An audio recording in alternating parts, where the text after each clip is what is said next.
This week I'm testing the new Land Rover Defender. Let's find out how good it is as a baby drive.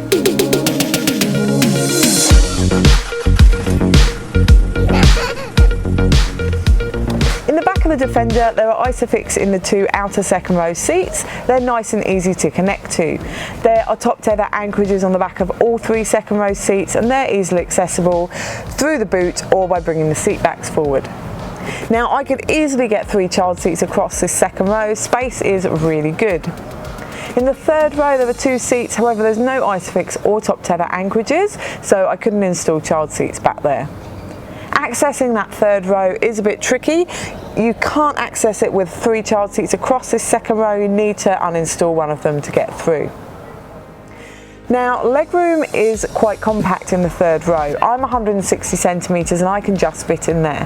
Headroom is good, but it's the legroom that's lacking. Now, when I'm in the third row, we found a forward-facing child seat in the second row would allow a 180 centimetre passenger in the front. However, with a rear-facing child seat in the second row, about a 175 centimetre passenger in front of them. In the back of the Land Rover Defender there is heaps of storage.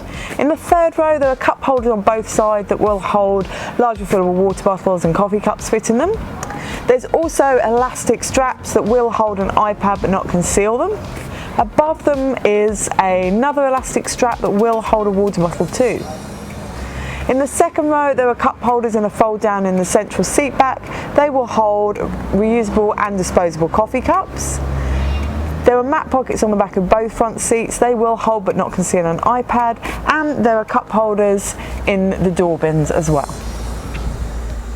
Storage in the front of the Defender is really good too. There are 2 cup holders in the central console here. They'll hold a reusable and a disposable coffee cup. Behind them is a cordless phone charging well, and behind that is an esky for a central console box. Underneath and in front of these cup holders is a really good space. I found really good for putting my handbag, or when you're on the beach popping your thongs in and things like that. There's also 12-volt and USB sockets there too. The glove box is a good size, but I found it would hold my wallet with the manual and the iPad wouldn't fit. There's a big shelf that runs all the way along the dash here and behind the media screen. I found that really useful for popping the keys and anything the kids pass through from the back. It's been really handy. There's a glasses case in the ceiling that's lined, and the door bins, they are a good size, however a large refillable water bottle won't fit. There are aircon vents in all 3 rows of the Defender, which is excellent, and you can control it all through the media screen, as well as locking individually the 2 rear rows. There's a driver's door child lock button which allows you to lock those rear passenger doors and the windows at the same time. The boot door of the Defender opens outwards like this. Also on the left hand side here there are buttons so you can raise and lower the height of the suspension, making it easier when you're loading heavy things like prams or dogs jumping up into there. Let's find out how much we can fit in the boot.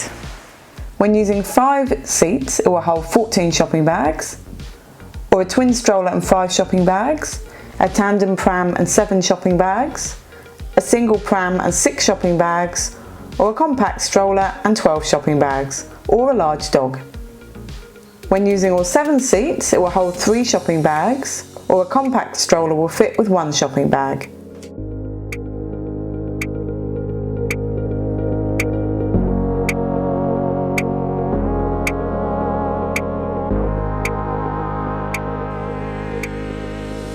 The Defender is a really fun car to drive. It's quiet and smooth, and it's like you're cocooned from the outside world. It feels very luxurious because of that. It does feel a little bit top heavy, although it's a really good off-road, and I've also found it's great around town as well, especially with this rear view camera in the rear view mirror. It gives you really good visibility out of the back. The media system in the Land Rover Defender is really modern and easy to navigate. I've found the vehicle dimensions screen handy during my time with it, so I can see the height of the Defender when it's been set, especially when going into underground car parks. The Defender has a great 360-degree camera with very clear images, great for regular driving and parking, as well as for when off-road and going through water, and for towing. You can also control the air conditioning within the media screen.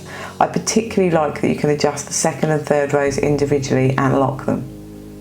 The Defender does have Apple CarPlay, which is great, and when you put it into reverse, the camera image quality is really clear, and you can mute the sensors with a button at the top of the screen. So to sum up with the Defender, it's a great family car. Legroom is good and can fit those 3 child seats in the back. The media system is fantastic and the cameras are brilliant, and it's really good off-road.